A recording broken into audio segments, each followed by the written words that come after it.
Welcome to Cape Chronicle. I'm Alix Gasser. Today we'll hear from Dan Presson about Catapult, a local co-working space, as well as skill building and career prep for students.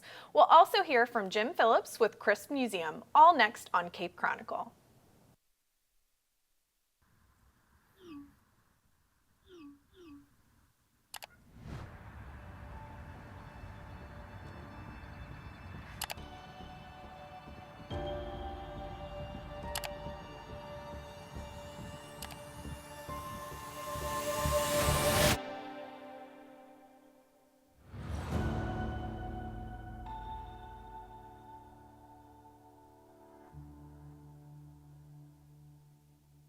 Welcome back to Cape Chronicle. I'm Alix Gasser. Joining me now is Dan Presson to talk about Catapult.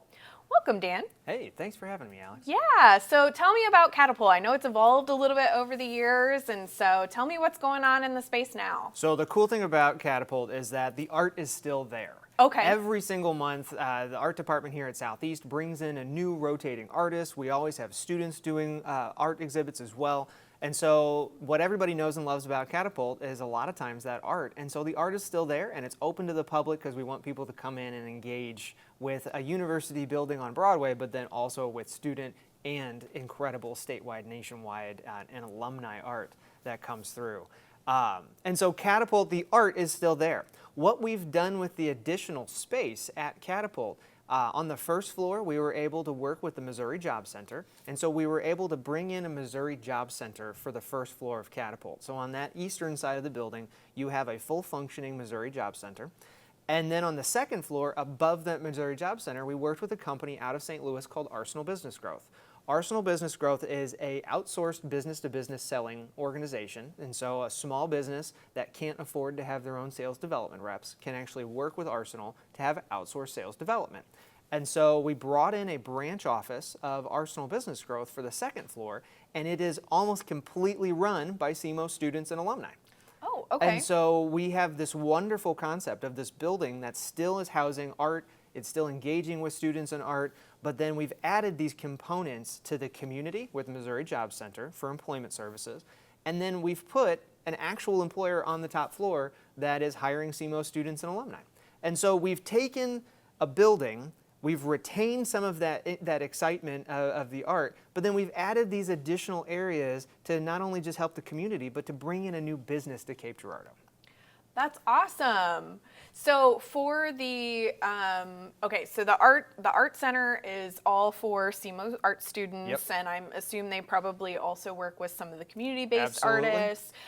Do they still do First Friday with the arts? Absolutely. The doors are open on First Friday. At the beginning of the month, the old art exhibit comes down and the new one comes up, and so we are very lucky to have an incredible art department on this campus where the faculty and the students, they come in, they take everything off the wall, they readjust the lighting, they do the patching and the painting, and then they install a whole new exhibit. So the art gallery and the space on that first main level is still there. It's an engaging space, and I want people to especially come in on First Fridays to see what that new exhibit is every single month. Awesome. And then the Job Center, so is that for students? Is that for community members? How does that work? Yeah. So when the Job Center joined us in the Catapult building, we became the first university in the state of Missouri to have an on-campus Missouri Job Center. Oh, wow. So a lot of students know that there's an Office of Career Services at Southeast Missouri State that can help you with pretty much everything. Resume writing, interview skill building, job networking and searching, LinkedIn profile building. Well, so that's what Career Services does for students and alumni. The Job Center does it for everyone. The Job Center is the Missouri Office of Workforce Development and Higher Education's outpost that helps job seekers in the community, regardless of educational attainment, with those skills that they need to be in the market. And so the Missouri Job Center has a wonderful staff. They're open just regular hours that somebody would come in. And if somebody's lost their job, if somebody's been downsized, if somebody's getting back into the workforce after some time out, they can go into the Job Center for assistance with resume building, job searching, interview skill building, and then the Job Center also has access to a multitude of funding options, especially for skill building opportunities and other things. Awesome. So that's not limited to SEMO No. alumni or students or anything like that. That's just really open to the Absolutely. community. And the greatest part about having a Missouri Job Center on campus at SEMO is that everybody works collaboratively. So the Office of Career Services at SEMO and the Missouri Job Center, they've done joint events. They are routinely sharing contacts. They're routinely all working with businesses. And so there's a lot of times when a company will come to the university and say, hey, I need this type of an employee. Well, maybe we don't have any in the hopper at the time, but we then work with the Job Center to find them the type of employees that they need. And so it's a really great collaboration. It's unique across the state. We were the first school in the state of Missouri to do this. But it's been a wonderful collaboration. Right now, the Job Center, they have people on campus. They're doing meetings and hosting events and other things. And so we've been able to be really creative to do some unique things. One of those, and this is something I always have to tell people about, a drive-through hiring event. Oh, okay. So there's a lot of people feel a little bit of anxiety when they're going into a job fair or going into a hiring event. And so we decided let's lower the tenor. Let's take a little bit of anxiety out of there. Let's do it drive-through. Okay. Can we do a drive-through hiring event? And so working with the Job Center staff was able to find 42, in the most recent event, they found 42 local job opportunities. They took information about each of those employers and each of those jobs, put them into a pre-made bag, and we all stood outside, and when somebody drove up, we handed them a bag of 42 jobs. Oh, wow. And so those fun and unique opportunities, this collaboration has been able to help us get connected with those. Having the Job Center on site, we've worked with the SEMO campus in Sykeston to do the same thing. We've worked and done other events at our campus in Kennett. So the collaboration for that regional job center and the Workforce Development Board has been wonderful. That's awesome. All right, so tell me a little bit more about Arsenal and how that's working upstairs. Absolutely. So that was the first floor of the Catapult building is the Missouri Job Center. The second floor is Arsenal Business Growth. Arsenal Business Growth is founded in St. Louis, and their headquarters is in St. Louis and in St. Albans. They have 70 to 80 employees at their headquarters. And a few years ago, whenever I had the space available, I called their CEO, who at one point, you could go into their office and say, who is a SEMO alum? And half of their staff would raise their hand. That's awesome. And it's incredible. And so I've gotten to know the CEO over the years, and he came down to Cape and heard my crazy idea of let's open a branch office and do it with SEMO students. And so he took me up on the offer. And so for about a year and a half, we've had a fully functioning branch office of Arsenal Business Growth on campus, and it's a wonderful opportunity for students to do internships, to get full-time jobs, part-time jobs, without leaving the university. And so it's on the shuttle route. It gives a student an incredible access to a skill-building opportunity, and they're still technically on campus. So it's on campus, but off-campus employment, if that makes any sense. Yes. And it's a wonderful opportunity because students leave that experience with an incredible resume of all kinds of skills that are really important in the workforce, that they know how to do X, they can do this, they've had this many phone calls, this much monthly recurring revenue that they've generated. And so having Arsenal Business Growth and an actual off-campus employer on campus has given this wonderful opportunity for students to build those skills without leaving the university system. That's awesome.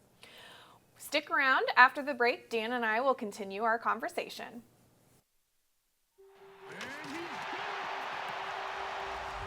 What does it take to stand tall? To let curiosity take root? To let your dreams take flight? You have to be too stubborn to quit, too smart to fail, forged with an iron will, raised on river mud and big dreams. You have to know when to dig in, because the Mississippi is wide, but your ambitions are wider. You have to be fearless, because the only thing to fear is your wasted potential. So go deeper, carve your path without permission, turn your grit into greatness, stand on a community who has your back. This is your small town with big ideas, where hometown pride makes a global footprint. This is where you find your fearless. This is SEMO.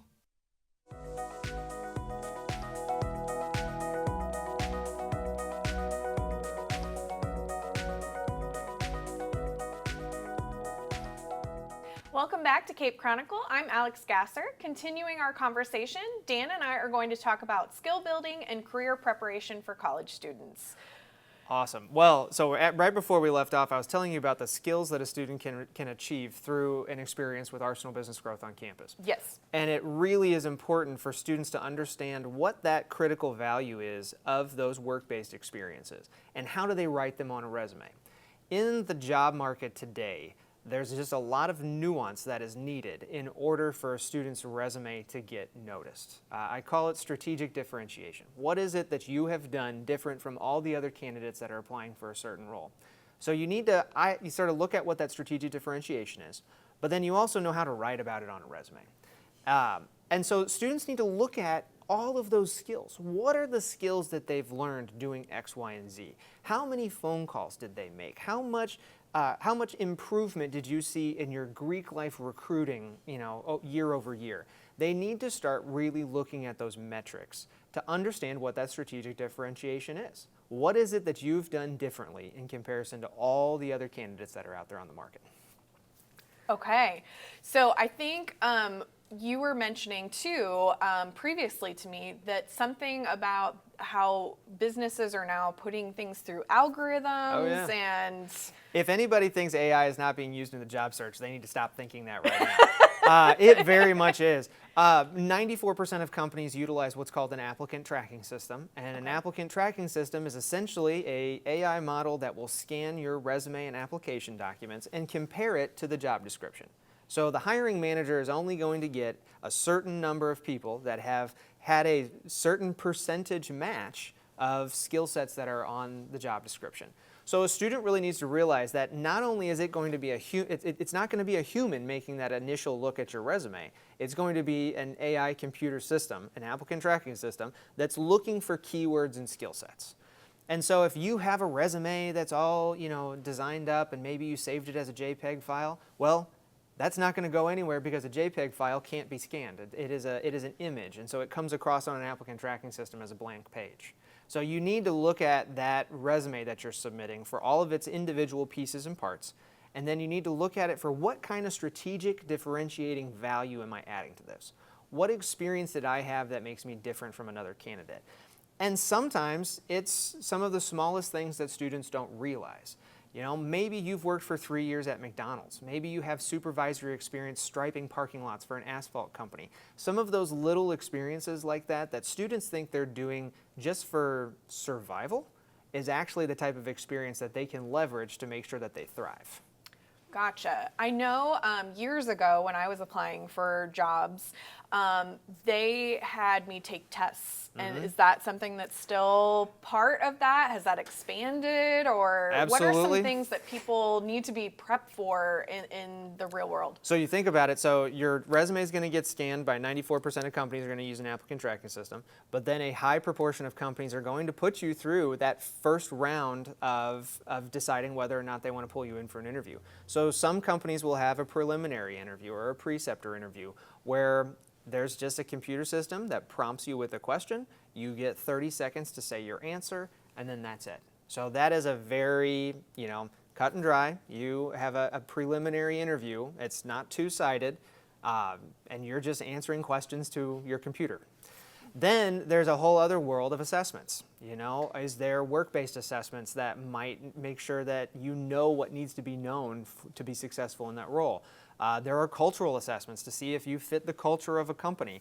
And so there's a whole number of additional items that a company can utilize in order to make sure that they're getting to that hireable number of candidates that they want to pull in for an interview. If you think about some of the larger brand name companies, they get tens of thousands of applicants for every single job that they post. And so not only will they do an applicant tracking system scan, they might do 2, 3, or 4 different levels of assessments before deciding whether or not they want to interview you.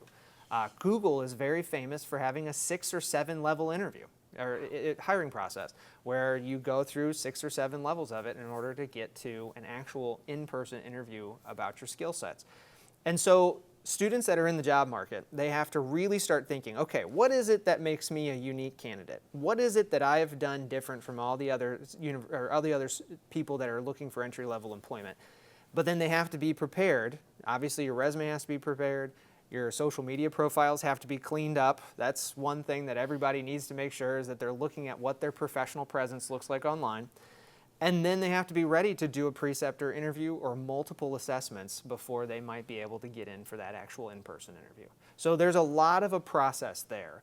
But luckily, we have wonderful human resources professionals in this country, incredible recruiters and talent acquisition professionals that can help coach somebody and move them through that process.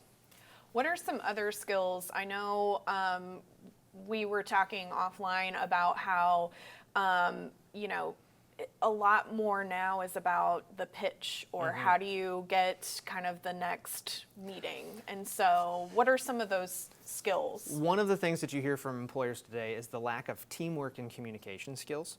And that is something that I personally take a lot of, I have a lot of angst when somebody comes to me and says, oh, this generation doesn't know anything about teamwork and communication.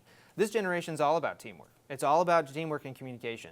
But we have to make sure students realize that what they're doing is valuable teamwork and communication. If you're part of a club, if you're a part of a Greek organization, if you've done presentations in front of your class, if you even have a big social media following on Twitch or any of those others, that is all communication skill. And so students really need to shine in the fact that they have mastered these skills, that they know that they've mastered these skills, and they can actively talk about how they've built up these skill sets while they're in their education. Gotcha. Any last minute advice for students that are going out into the career field? The job market is always tough, so you got to hang in there. You have to give yourself ample time and grace to do this. Students need to make sure that they're allowing themselves enough time for their job search, and this even goes for professionals. Allow time for your job search, give yourself grace, and take yourself seriously. Because you have to go back, look at all of your online presence, all of your professionalism, all of your resume to make sure you're actively selling your skills correctly. Awesome. Well, thank you so much, Dan. Up next, I'll be joined by Jim Phillips with Crisp Museum. Stay tuned. What does it take to stand tall? To let curiosity take root? To let your dreams take flight? You have to be too stubborn to quit, too smart to fail. Forged with an iron will, raised on river mud and big dreams. You have to know when to dig in, because the Mississippi is wide, but your ambitions are wider. You have to be fearless, because the only thing to fear is your wasted potential. So go deeper, carve your path without permission. Turn your grit into greatness. Stand on a community who has your back. This is your small town with big ideas, where hometown pride makes a global footprint. This is where you find your fearless. This is SEMO.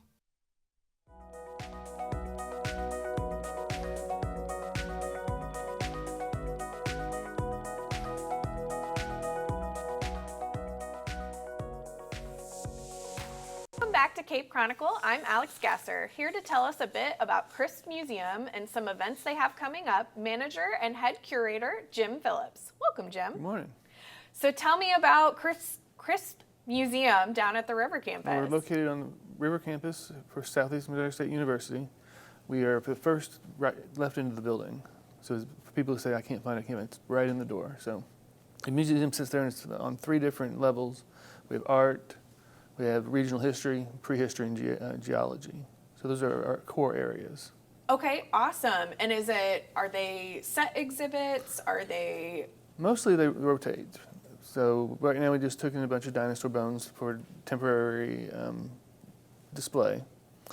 And they're from the Montana, and a lot of SEMO students worked on these projects. So these are things that are removed in from Montana by students and the faculty here at this school. That's awesome. Have you gotten a lot of?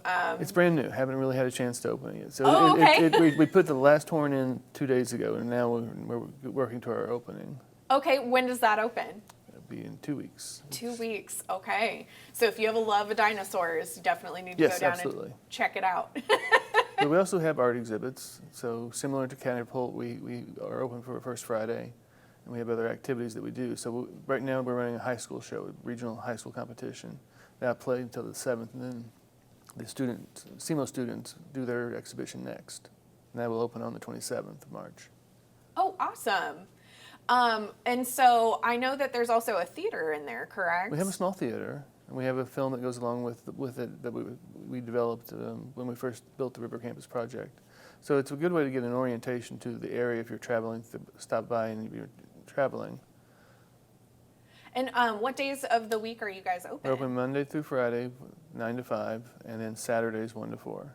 Awesome. So, and it's open to the community? It's open to the public. Specifically Nope. like Nope. SEMO students or anything? It's a resource for SEMO students, but it's also a place that people in the community can stop in and enjoy the displays. Awesome. I know I've been down there when you guys have had your, is it River Heritage Days?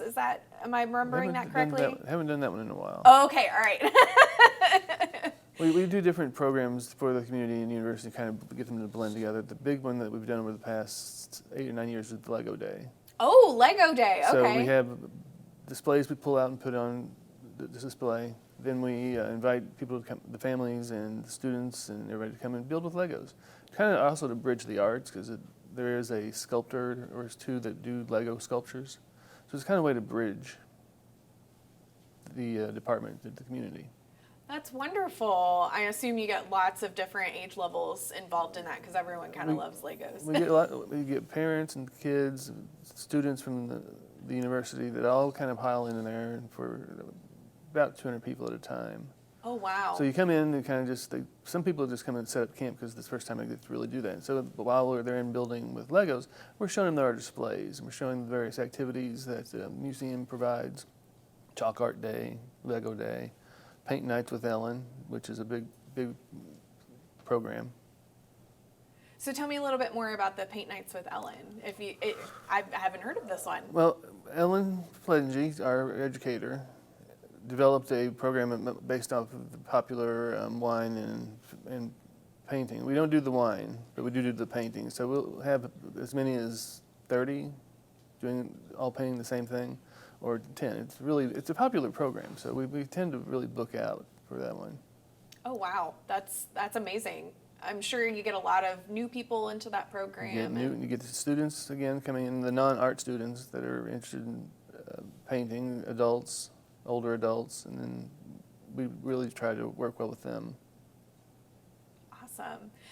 Do you have a favorite exhibit or event? Well, I'm an archaeologist by training. Okay. So the prehistoric material and the geologic material, those are my two favorites right there. Okay.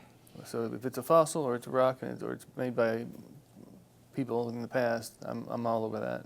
Awesome. So is there a specific piece within the museum that you want, don't miss this because it is the coolest? We have a giant fluorite crystal, which is about 2 foot.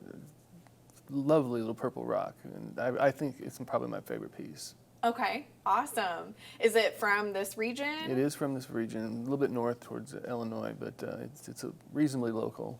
Okay, awesome. So are you really excited about the dino visit? I am. I'll be honest. The big one that came in yesterday was the tusk horn. So when it comes out like that, I've never seen one up close, and I certainly haven't held one before. So it was kind of nice. Awesome. Then we have triceps frill, which is that hood behind their heads, and then the other bones, and then we have some leg bones and teeth of a T-Rex. Oh, wow. So it's going to be a really cool exhibit. It will be. If you like dinosaurs, you like rocks, it'll be a great program. So as the curator, is that something that you set up, or is that done by students? How does that work? Well, this particular one, I initially started the contact with Pam Mills over in the sciences department. We talked for a while, worked on it. I passed it off to one of our educators, and then he pulled that all together to make it an exhibit. So we as a staff, we worked together to bring this exhibit up. Awesome. And how does that work for future exhibits? Is that something that you try to work within the university, or is that looking for local artists in the area, or how does that work? How do you guys curate? We look for local artists, regional artists, student work, faculty work, and then we try to bring in at least one, maybe two traveling exhibitions that you have rented to bring in and look at that. So in reality, we were very flexible, very interested in change. We don't want people to get bored when they come to the museum. We want them to come back to the museum over and over and over again, and that they say, I had the best time ever today, rather than, well, we saw that last week, let's not go again. So it's really nice. And the art right now is the student show, high school student show, and then the student show comes after that. Oh, okay. So it's up and coming, right after spring break. Oh, week after spring okay. break. Awesome. So it is just a revolving door It is. of lots of art. So essentially, you can come one week and then the next. We try to keep them fresh. The general is 6 to 8 weeks, depending on what it is. Depending on our loan, we take a loan out from a private person. Decide which one that will work well for us. We've got military history display that's a little overdue for coming down, but it's all Ken dolls in all of the world's military uniforms.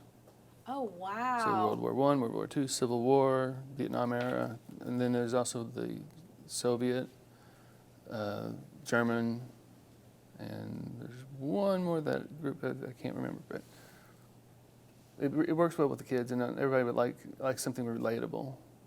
Awesome. And is it cost to get into the Free. museum? Free. Totally free. Awesome. So essentially, come down to Crisp Museum because it is free and the exhibits are always changing. Yes. All right. And remind me again of the hours that you guys are open. Monday through Friday, 9 to 5, Saturdays 1 to 4. Awesome. Well, thank you so much for being here Thank today. I appreciate it. Thank you for joining us today on Cape Chronicle. The program is a collaboration among the Department of Mass Media at Southeast Missouri State University, the City of Cape Girardeau, and River Radio. Our executive producer is Anthony Shearer, and I'm Alix Gasser. We'll see you next time on Cape Chronicle.